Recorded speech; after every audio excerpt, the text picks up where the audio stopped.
Na pia napenda kuwapongeza chama cha ACT Wazalendo kwa kuchukua uongozi mbali na kuwa ni chama cha siasa, lakini uongozi wa kijamii kwenye jambo hili ambalo likumba taifa letu. Nchi yetu ipo kwenye msiba, na kwa mara ya mwisho tangu mwaka 1907 mwaka 2025 nchi imeshuhudia mamia ya Watanzania wakiuliwa bila sababu za msingi na bila uwajibikaji wowote mpaka sasa hivi. Nimefuatilia kwa makini hotuba ya mwenyekiti Othman, lakini napenda nianze na swala la uchaguzi. Kwa nini tumefika hapa? Kwa mara ya kwanza tangu mwaka 1985 Bunge la Jamhuri ya Muungano wa Tanzania kwa makusudi kabisa mwaka 2024 na mwaka 2025 likaenda kutunga sheria ya kuharibu uchaguzi. Zikatungwa sheria mbili. Ikatungwa sheria ya tume ya uchaguzi. Jambo la tume ya uchaguzi ni jambo la kikatiba, linapatikana chini ya ibara ya 74 ya Katiba ya Jamhuri ya Muungano wa Tanzania. Na moja kati ya jambo muhimu kwenye katiba chini ya ibara hiyo ni kwamba jina la Tume ya Taifa ya Uchaguzi ni la kikatiba, sio la kisheria. Ukienda kusoma leo ibara 74, Tume ya Uchaguzi ya Tanzania inaitwa Tume ya Taifa ya Uchaguzi. Lakini bunge likaenda kutunga sheria mwaka 2024 ikatuletea kitu kinachoitwa Tume Huru ya Taifa ya Uchaguzi, kitu ambacho kwenye katiba hakipo. Kitu ambacho kwenye katiba hakipo. Kwa hiyo kuanzia pale tulishaanza kutengeneza indication ya kwamba tukifika mwaka 2025 hakuwezi kukaa kuna uchaguzi kama mzee alitangulia kusema hapa, kwa sababu hatuna tume. Ibara ya 64, ibara ndogo ya 5 ya Katiba ya Jamhuri ya Muungano wa Tanzania inasema sheria yoyote ya bunge itakayotungwa kwa kukiuka katiba, hiyo sheria inakuwa ni batili kuanzia siku inapotungwa. Kwa maana hiyo tunaingia kwenye uchaguzi mwaka 2025. Hatuna chombo mahususi cha kikatiba ambacho kingeweza kutuhakikishia sio tu kuwa na uchaguzi, lakini uchaguzi huru, wa haki na unaoaminika. Tumeingia kwenye uchaguzi ambao hausimamiwi na chombo chochote kilichopewa mamlaka kikatiba kufanya hivyo. Ndio maana hayo yakatokea. Watu hawakuenguliwa kwenye uchaguzi kwa bahati mbaya, wameenguliwa kwa makusudi, kwa sababu kulikuwa hakuna chombo kinachoweza kuratibu kwa mujibu wa sheria na kwa mujibu wa katiba. Na mpaka ninavyozungumza hapa hatuna hiyo tume. Naomba nihame hapo. Swala la mauaji, kwa sababu hili swala linadogoshwa sana, linaitwa vurugu. Kwenye sheria Profesa Shivji anajua kwamba inapotokea makosa mengine madogo madogo yakachanganyika na kosa kubwa la mauaji, basi yale makosa madogo yote yanafutika, linabaki kosa moja la mauaji, kwa sababu adhabu yake ni kubwa kuliko makosa mengine. Tunapo address jambo hili la tarehe 29 Oktoba na siku chache zilizofuata baada ya hapo, hatupaswi kuzungumza kwamba kuna vurugu zilitokea. Tuzungumze kwa uwazi kwamba kuna mauaji yalitokea na sio vurugu. Kuzungumza vurugu maana yake ni kudogosha kilichotokea. Tumepoteza roho za watu. Mimi ninapozungumza kwenye jimbo langu la Kivuli walikufa watu 17 ambao nilishiriki kwenda kuwalipia gharama za mazishi kila familia. Alafu leo wakitusikiliza tunasema vurugu za Oktoba 29, tunaunda na tume ya kuchunguza vurugu. Nilipopata nafasi ya kwenda mbele ya tume niliwaambia msiende kuchunguza vurugu, kwa sababu swala la vurugu lilishashughulikiwa kisheria. Walikamatwa watu wakapelekwa mahakamani, zaidi ya vijana 700 nchi nzima walishtakiwa kwa uhaini, kwa sababu waliambiwa walikuwa wanataka kupindua serikali. Na baada ya kupelekwa mahakamani, uhaini ndio kosa pekee linalotajwa kwenye katiba ya Tanzania chini ya ibara 28 ibara ndogo ya 4. Tukatumia kitu hata ambacho hakipo kwenye sheria popote duniani, kitu kinachoitwa 4R. Tukapoka mamlaka ya DPP, wakasamehewa wale watu, wakaenda nyumbani, ingawa walitaka kupindua serikali. Na kwenye jaribio la kupindua serikali ndio tukapata madhara ya kupoteza ndugu zetu zaidi ya 518 kwa mujibu wa hotuba ya Jaji Chande.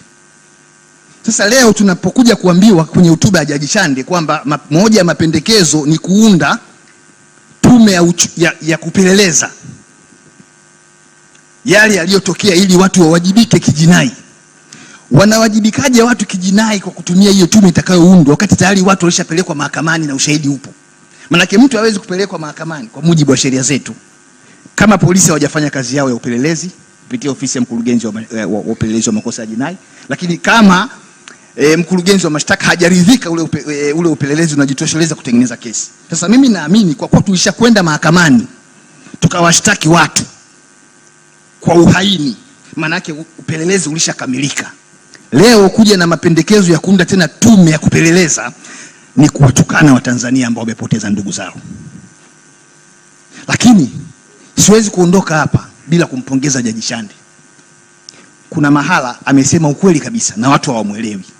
Kasema hivi, yale jaribio la mapinduzi lilipangwa, liliratibiwa na lilitekelezwa.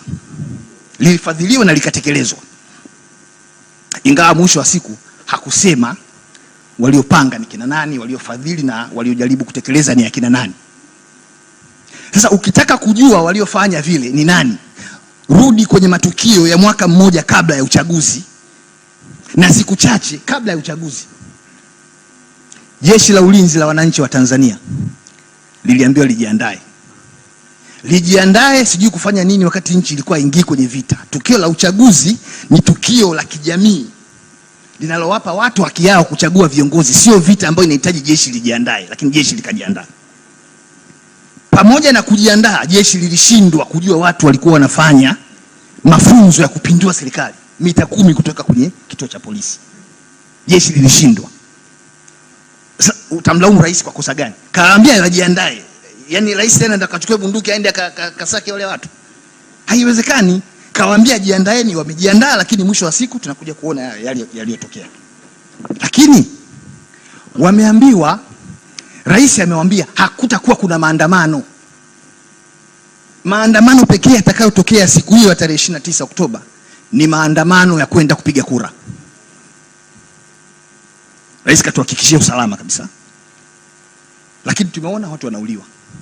Na tunaambiwa nguvu iliyotumika ilikuwa ni nguvu stahiki kabisa. Ndio maana nikasema haya mambo haya tunahitaji sana neema ya Mungu, sababu vinginevyo tunaweza tukatoka hapa tumechanganyikiwa kabisa ukiunganisha sequence of events na kauli zilizokuwa zikitolewa hapo kabla. Mwisho, yani Tanzania ndio nchi kituko pekee duniani, Tanzania, kuwa na uchaguzi katikati ya mauaji afu tunaambiwa ulikuwa huru na haki. Tena uchaguzi ambao umefanyika sio katika muda uliopangwa, kwa sababu muda uliopangwa kufanya uchaguzi kwa maana ya zoezi la kupiga kura, kuhesabu kura, kuhakiki na kutangaza matokeo ni kuanzia asubuhi kupiga kura mpaka saa 10 jioni mwisho wa kupiga kura. Lakini mauaji yameanza kutokea saa 5 na wenyewe wanajivuna kwamba kama ni vurugu zilitokea wakati watu wameshapiga kura, maana yake siku ile watu waliamka mapema sana saa 12 wakaenda kupiga kura saa 5 wakawa wameshamaliza. Sasa unawezaje kama unakiri kuna mauaji ya watu zaidi ya 500 nchi nzima, alafu katikati ya tukio hilo kubwa linalo draw attention ya dunia nzima kwa sasa ukasema huo uchaguzi ni huru? Lazima utakuwa umechanganyikiwa kidogo akili, au wewe ni mwendawazimu kabisa. Haiwezekani, sababu watu wakishakufa huo ni msiba. Akitokea mmoja wetu tu hapa akafa, shughuli yote hii inasimama kwa sababu ni msiba. Sasa tuna msiba wa watu zaidi ya 500, alafu bado tunajinasibu kwamba tumeweza kupiga kura vizuri, tumehesabu, tumetangaza matokeo na tukapata matokeo ya 98% katikati ya misiba. Haiwezekani. Kwa hiyo mimi nasema tu kwa kumalizia, ndugu moderator, moja kati ya mapendekezo ambayo mimi nadhani yanaweza yakawa mjadala, tupate turejee kwenye hotuba ya Mwalimu Nyerere. Alisema hivi, ili nchi iweze kupata maendeleo inahitaji vigezo 4. Inahitaji watu, ardhi, siasa safi na uongozi bora. Nchi yetu chini ya ibara ya 3, ibara ndogo ya kwanza, mwaka 92 iliamua kwa hiari kuingia kwenye mfumo wa vyama vingi vya kisiasa. Lakini kwenye ground kinachofanyika sio siasa za vyama vingi vya kisiasa, ni siasa za vyama vingi vya kijeshi. Mfumo wa vyama vingi vya siasa ya kijeshi. Kwa sababu kabla ya mwaka 1992 majeshi yote na tafsiri ya majeshi imetolewa chini ya ibara ya 147 ibara ndogo ya 4 ya katiba. Majeshi ni yale yote ambayo yana watu wanaoruhusiwa kubeba silaha, ndo tafsiri ya majeshi. Majeshi yote mnayoyaona yalikuwa ni mkoa wa kichama wa Chama cha Mapinduzi, na ndiyo maana unaona chama pekee cha siasa hapa Tanzania ambacho viongozi wake ni wanajeshi ni CCM. CCM imewahi kuwa na katibu mkuu ambaye ni mkurugenzi wa usalama wa taifa, marehemu Lawrence Mtazama Gama. Imewahi kuwa na katibu mkuu ni luteni wa jeshi. Imewahi kuwa na mwenyekiti mwanajeshi Rais Kikwete. Imewahi kuwa na katibu kanali Kinana. Sasa tumebadilisha tu jina, lakini mindset za watu wetu wa vyombo vya ulinzi na usalama bado ni za CCM, na ndio maana unaona kwenye uchaguzi uliopita wao ndio walikuwa wanaamua nani agombee, nani atangazwe. Baada ya kusema hayo, moderator, nakushukuru sana. Asante. Nashukuru sana. Umesahau tulikuwa na rais kanali na katibu mkuu wa chama katibu ruteni. Askofu Mwamalanga alafu unakuja kubenea. CPA Ruge utakuja.